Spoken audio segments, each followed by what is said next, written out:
Welcome back. Opposition फिर senate में नाकाम, 8 वोटों का फर्क वोटिंग में बदल गया।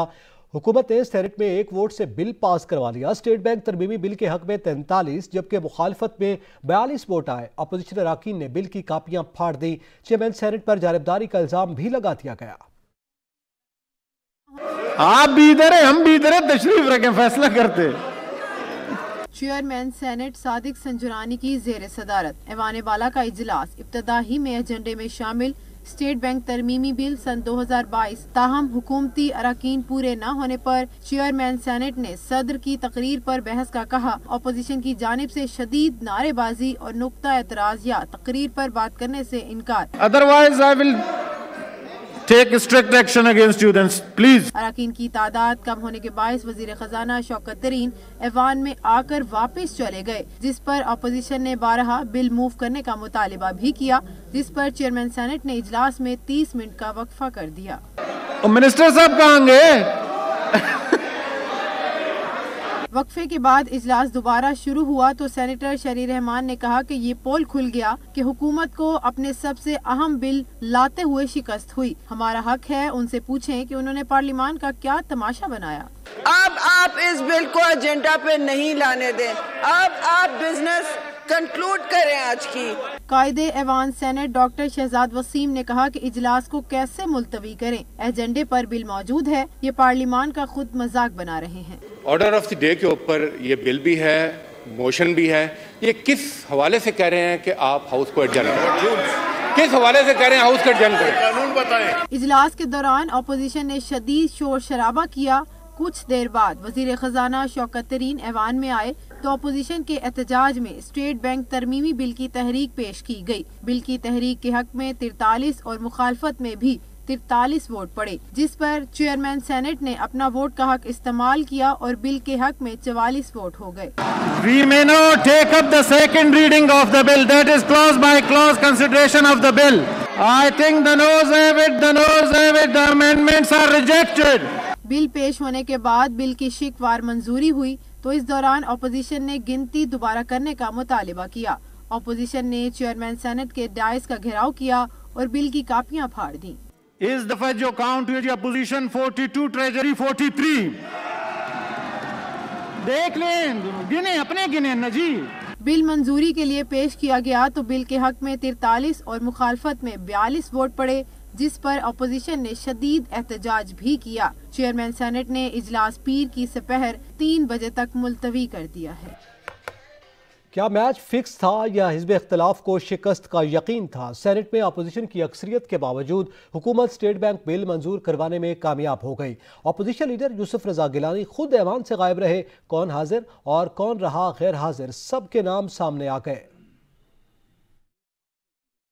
ऐवान में बड़ी गेम। सेनेट में अकलियत वाली हुकूमत स्टेट बैंक बिल पास करवाने में बासानी कामयाब। भारी भरकम वाली अपोजिशन अक्सरियत के बावजूद हाथ मलती रह गई। चेयरमैन सादिक संजरानी की जेर सदारत इजलास में स्टेट बैंक तरमीमी बिल मंजूरी के लिए पेश किया गया, लेकिन अहम इजलास में अपोजिशन लीडर यूसुफ रजा गिलानी ने शिरकत की, न नून लीग के मुशाहिद हुसैन सैयद ने। सेनेटर नुज़हत सादिक भी ऐवान से गैर हाजिर रही। ANP के उमर फारूक कांसी वोटिंग के वक्त ही ऐवान से निकल गए। कासिम रंझू, नसीमा एहसान शाह और सेनेटर सरदार शफीक तरीन भी इजलास में शरीक न हुए। दूसरी तरफ हुकूमत ने बिल मंजूर कराने के लिए पूरी ताकत लगाई। सेनेटर डॉक्टर जरका ऑक्सीजन लगाए ऐवान में पहुंची। अपोजिशन के सेनेटर दिलावर खान ने अपना वोट हुकूमती हक में डाल दिया। बिल के हक में 43 और मुखालफत में 42 वोट डाले गए। सेनेट में अपोजिशन अरकान की तादाद 57 जबकि हुकूमती अरकान की तादाद सिर्फ 42 है। बिल की मंजूरी से हुकूमत के खिलाफ अदम एतमाद की तहरीक लाने के दावों से हवा निकाल दी गई। फवाद चौधरी ने बिल की मंजूरी को बड़ी कामयाबी करार देते हुए कहा कि यूसुफ रजा गिलानी की हिमायत से कामयाबी हासिल हुई। दूसरी जानिब लीगी रहनुमा आसिफ करमानी ने कहा जो सेनेटर्स नहीं आए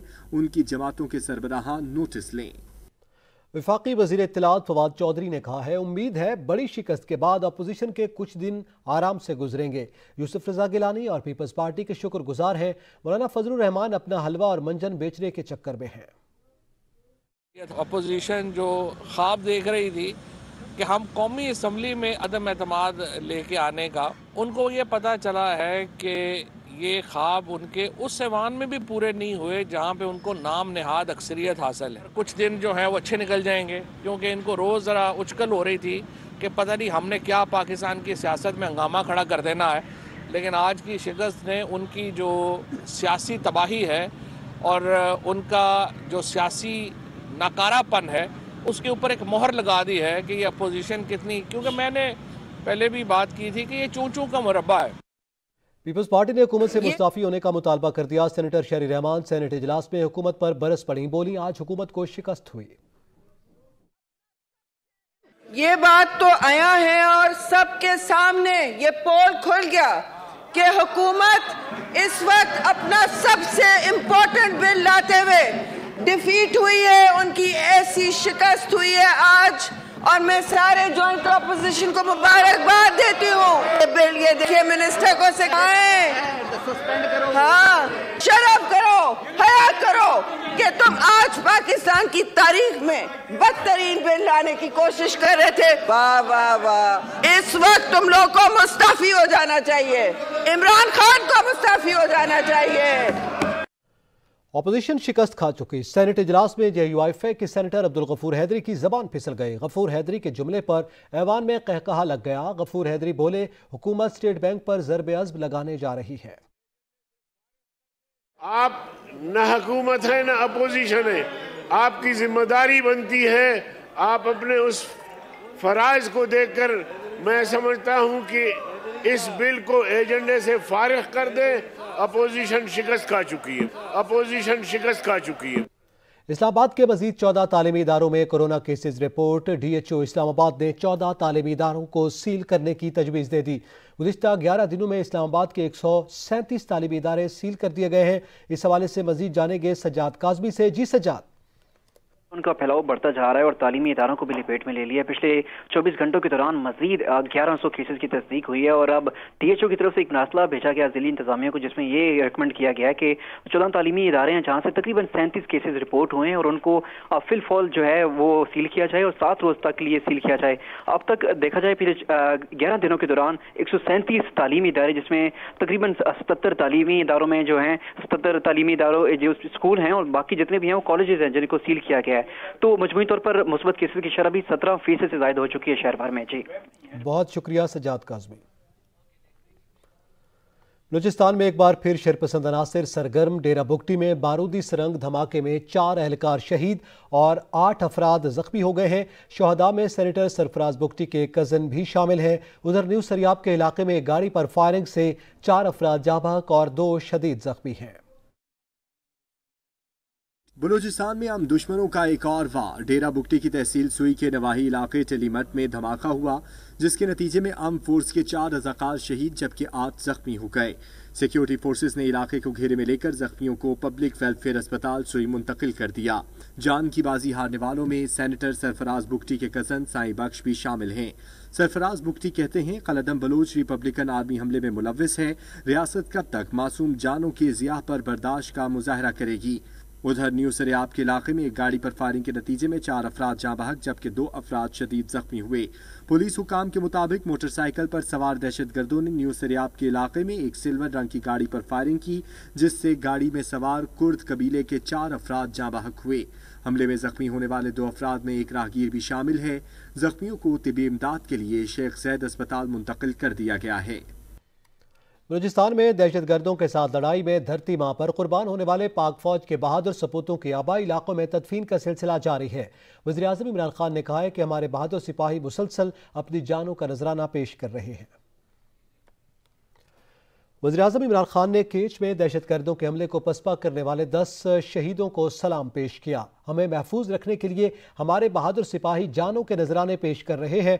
पाकिस्तान को हर किस्म की दहशतगर्दी से निजात दिलाने के लिए पुराज़्म है। वज़ीर आज़म इमरान खान एक रोज़ा दौरे पर लाहौर पहुंचे, जहां उनसे वज़ीर आला पंजाब उस्मान बुज़दार ने मुलाकात करके अमन अमान की सूरत हाल और अनारकली वाक़े की तहकीकात में पेशरफ्त पर ब्रीफिंग दी। वज़ीर आला उस्मान बुज़दार ने पंजाब में बल्दियाती इंतखाबात की तैयारियों से आगाह किया। वज़ीर आज़म ने हुकूमती मनसूबों को जल्द मुकम्मल करने की हिदायत करते हुए पंजाब हुकूमत को अवामी रिलीफ के शोबों में कारकर्दगी काबिल तारीफ करार दी। वज़ीर-ए-आज़म इमरान खान ने कहा है कि दरियाए रावी खत्म होता जा रहा है, मंसूबे से रावी को महफूज बनाया जाएगा।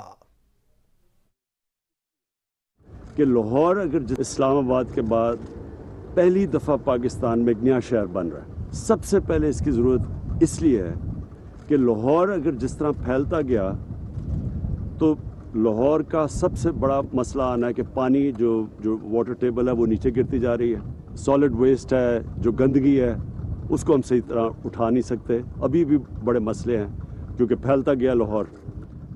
तीसरी चीज़ ये कि जो रावी का दरिया है वो बिल्कुल सुकड़ता जा रहा है और वो बन जाएगा एक सिर्फ सीवरेज का नाला। अगर ये नहीं बनता शहर तो वैसे ही लाहौर यहाँ पहुँच रहा है। वज़ीर आला उस्मान बुज़दार ने कहा है कि हुकूमत बल्दियाती इलेक्शन के इनेकाद के लिए यकसू है, जमाती बुनियादों पर इलेक्शन से हकीकी क़यादत निचली सतह पर सामने आएगी। वज़ीर आला पंजाब उस्मान बुज़दार की ज़ेर सदारत 3.5 घंटे तवील मशावरती इजलास ऐवान वज़ीर आला में मुनक़िद हुआ, जिसमें वज़ीर ख़ारजा शाह महमूद कुरैशी, सूबाई वज़रा राजा बिशारत मियाँ महमूद रशीद और मुतल्लिक़ा हुकाम शरीक हुए। मुस्लिम लीग नून के रहनुमा ख्वाजा साद रफ़ीक ने कहा है कि EVM इलेक्शन लूटने का अगला मंसूबा है।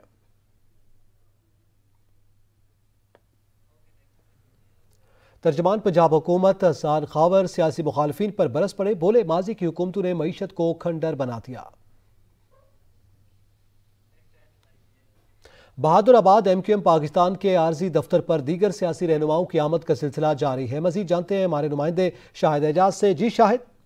जी बिल्कुल, मुत्तहदा कौमी मूवमेंट पाकिस्तान के आर्जी मरकज़ पे जो है सियासी रहनुमाओं की जानिब से जो है आमद का सिलसिला जारी है। गुज़िश्ता रोज़ जो है MQM पाकिस्तान की रैली पे जो हादसा पेश आया था, CM हाउस के बाहर जो है कारकुनान के ऊपर जो है लाठीचार्ज की गई थी, जिसके बाद बताए जाते हैं MQM के मोहम्मद असलम खान जो है शहीद हुए थे उस हादसे में, और जिनको अभी जो है तस्लीम कर दी गई थी। गुज़िश्ता रोज़ जो है आज जो है MQM के दफ्तर के बाहर जो सियासी रहनुमाओं की आमद का सिलसिला जारी है। ताज़ियत के लिए MQM की बड़ी तादाद भी मौजूद थी और कारकुनों के साथ साथ जो है यहाँ पे अभी भी MQM के दफ्तर के अंदर जो है रहनुमा मौजूद हैं। आमिर खान है, इसके साथ खालिद मकबूल सिद्दीकी है, फैसल सब्बारी, ख्वाजा हसन है, दीगर तंजीमों की बात की जाती है, दीगर रहनुमाओं का सिलसिला अभी भी जारी है। MQM के दफ्तर पर जो है गुज़िश्ता रोज़ जो असलम खान शहीद हुए थे उनकी ताज़ियत का सिलसिला भी जारी। एक तरफ तो जमात इस्लामी और पीपल्स पार्टी में मुज़ाकरात तो कामयाब हो गए और दूसरी जानिब जो है MQM पाकिस्तान जो है बैठी हुई, और कल जो है MQM पाकिस्तान। शुक्रिया शाहिद एजाज। सिपह सालार जनरल कमर जावेद बाजवा कहते हैं कि डिसइंफॉर्मेशन मुहिम के सद्देबाब के लिए सबको मिलकर कोशिशें करना होगी। ISPR के मुताबिक army chief general Qamar Javed Bajwa ने लाहौर कोर हेडक्वार्टर्स का दौरा किया।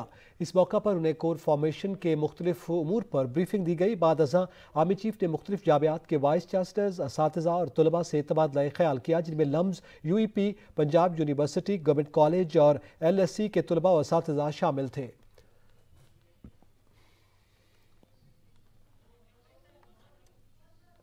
महंगाई से सताए आवाम के लिए एक और परेशान कुन खबर। आइंदाबाद से पेट्रोलियम मसनूआत की कीमतों में 10 रुपये फी लीटर इजाफे का इम्कान है।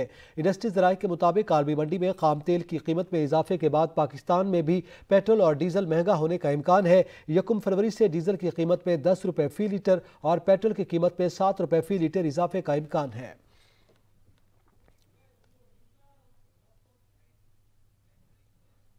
मुल्क में महंगाई का तूफान न थम सका। हालिया हफ्ते में 17 अशियाए ज़रूरिया की कीमतों में इजाफा हुआ। इदारा शुमारियात ने हफ्तावार महंगाई के आदाद व शुमार जारी कर दिए। रिपोर्ट के मुताबिक हफ्तावार बुनियादों पर महंगाई की मजमूई शरह 0.62% रही। कम आमदन वाले अफराद के लिए महंगाई की शरह 20.24% रही। Welcome back. 7 माह से ज़ेर समात नूर मुकदम केस में ताहाल कोई पेशरफ्त न हो सकी। ज़ाहिर जाफर से तफ्तीश पर तफ्तीश के बावजूद कोई ठोस बात सामने नहीं आई। मुलजिम को सजा दिलाने की बजाय सहूलत दी जा रही है। आखिर क्यों? कौन केस को बिगाड़ने की कोशिश कर रहा है और क्यों पुलिस तफ्तीश पर पै दर पे सवालात उठा रही है? पर पेशियां, रिमांड पर रिमांड। नूर मुकदम कत्ल केस आखिरी मरहले में होने के बावजूद तूल पकड़ता जा रहा है। मरकजी मुलजिम ताहिर जाफर के रिमांड में 4 बार तोसी हो चुकी है, लेकिन अब तक पुलिस कोई ठोस बात सामने न ला सकी। जिस घर में नूर कत्ल हुई, इसके पड़ोसियों का मौकफ भी सामने न लाया गया। दूसरी जानब मुलजिम सजा से बचने के लिए हर पेशी पर खुद को पागल जाहिर करने का ड्रामा करता है। जाहिर जाफर को कभी स्ट्रेचर और कभी कुर्सी पर अदालत लाया जाता है। मुल्जिम समाअत के दौरान कमरे अदालत में भी हंगामा राई कर चुका है। केस 7 माह से इस्लामाबाद की मुकामी अदालत में ज़ेरे समाअत है। इब्तिदा पर पुलिस ने यह दावा किया था कि मुल्जिम जुर्म का एतराफ कर चुका है, लेकिन मकतूला नूर के वालिदैन अब भी इंसाफ के तलबगार हैं। वज़ीर सिंध ने दुआ मुगी केस के मरकजी मुल्जिम के फरार का नोटिस ले लिया। हुकाम से रिपोर्ट तलब कर ली। वाक़े का मुकदमा दर्ज करके कोर्ट पुलिस को 2 एहलकारों को गिरफ्तार कर लिया गया। दुआ मुगी के अगवा केस का मरकजी मुल्जिम ज़ुहैब कुरैशी अदालत में पेशी के बाद फरार हो गया था। CCTV फुटेज में देखा जा सकता है।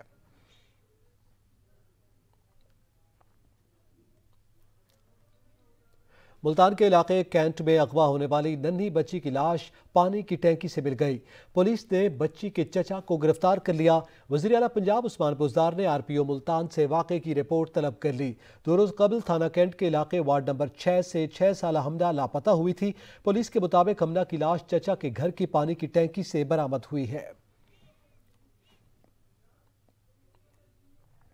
सवाबी में पुल टूटने का मामला मुशीर वज़ीर आला बराए CNW खैबर पख्तूनख्वा रियाज खान ने दौरा करके जगह का मुआयना किया।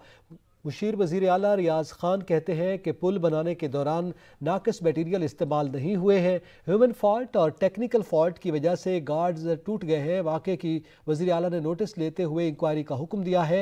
उन्होंने कहा कि गार्ड्स में इस्तेमाल होने वाले मटीरियल को टेस्ट के लिए भेजा गया है। रिजल्ट आएंगे तो जिम्मेदारों के खिलाफ सख्त कार्रवाई होगी। गार्ड्स टूटने का नुकसान कॉन्ट्रैक्टर का है, हुकूमत का नहीं। रिपोर्ट जल्द ही पब्लिक करेंगे। आवाम गलत कामों की निशानदही करे, फौरन एक्शन लेंगे। कराची के नेशनल स्टेडियम में HBL पाकिस्तान सुपर लीग का दूसरा मैच क्वेटा ग्लैडिएटर्स और पेशावर ज़ल्मे की पंजा आजमाई जारी है। इसी मैच पर मजीद बात करेंगे ब्यूरो चीफ कराची अब्दुल कदीर राना से। जी अब्दुल कदीर राना, देखिए जी, पाकिस्तान सुपर लीग का जो है वो जो मेगा इवेंट का दूसरा मैच जो है नेशनल स्टेडियम में जारी है। दोनों टीमें जो है कोशिश करेंगी कि आज जो उनका ये मैच जो है वो जीता जाए। दोनों टीमों का पहला मैच है और ये इस मेगा इवेंट का दूसरा मैच है। जो सरफराज अहमद हैं वो क्वेटा ग्लैडिएटर्स के कैप्टन हैं और कराची से उनका ताल्लुक है, तो काफ़ी तादाद में उनके सपोर्टर्स यहाँ पर मौजूद हैं। इसके अलावा पेशावर ज़ल्मी के भी बहुत बड़ी तादाद में सपोर्टर्स जो हैं नेशनल स्टेडियम में मौजूद हैं, पूरे शहर भर में मौजूद हैं और सबकी यही ख्वाहिश है कि उनकी जो पसंदीदा टीम है वो इस मैच में कामयाब हो। इस वक्त कुछ तमाशाई शायकीन क्रिकेट मेरे साथ मौजूद है जो मैच देखने के लिए आए हैं। उनसे पूछते हैं कौन सी टीम जो है आज कामयाब होगी। अच्छा बताएं, आज कौन सी टीम जीतेगी? सबसे पहले आपका बहुत शुक्रिया और इंशाल्लाह पेशावर ज़ल्मी अच्छी खासी विन करेगी, भले बैटिंग करे या बॉलिंग करे, इंशाल्लाह पेशावर ज़ल्मी जीतेगी। आप कौन सी टीम के, कौन सी टीम को सपोर्ट करने? पेशावर। आप भी पेशावर ज़ल्मी? हाँ जी, सारे ये पेशावर ज़ल्मी के जो है जो सपोर्टर्स हैं मेरे साथ मौजूद हैं। सरफराज जो क्वेटा ग्लैडिएटर्स है उसका कोई यहाँ पर नहीं है। ये जितने मेरे साथ मौजूद हैं पेशावर ज़ल्मी के, इनका ये कहना है कि पेशावर ज़ल्मी जो है वो आज कामयाब होगी। बहरहाल क्वेटा के जो सपोर्टर्स हैं उनका भी यही कहना है कि आज जो है सरफराज धोखा नहीं देगा। बहुत शुक्रिया अब्दुल कदीर राना। फाइजर की कोरोना वायरस के इलाज के लिए तैयार करदा दवा के मुस्बत नतायज सामने आ गए। यूरोपियन मेडिसिन एजेंसी ने 18 साल से ज़ायद उम्र अफराद के लिए फाइजर की इंसदादे कोरोना गोली के इस्तेमाल की मंजूरी दे दी। दवा कोरोना से अमवात को 89% तक कम कर सकती है। यूरोपियन मेडिसिन एजेंसी का कहना है कि 18 साल से ज़ायद उम्र के अफराद में कोरोना के इलाज के लिए फाइजर की गोली इस्तेमाल की जा सकती है। अक़वाम मुत्तहिदा ने अफगानिस्तान की बिगड़ती मुआशी सूरत हाल को खतरे की घंटी करार दे दिया। सेक्रेटरी जनरल एंटोनियो गुतेरेस कहते हैं कि लाखों अफगान मुंजमद जहन्नुम में जिंदगी बसर कर रहे हैं। दुनिया ने फौरी इकदाम न किया तो बड़ा इंसानी अलमिया रूनुमा हो सकता है। सलामती काउंसिल से खिताब करते हुए UN के सेक्रेटरी जनरल ने अक़वाम आलम से अपील करते हुए कहा कि अगर अफगानिस्तान की फौरन मदद न की गई तो लाखों जिंदगियां खत्म हो जाएंगी।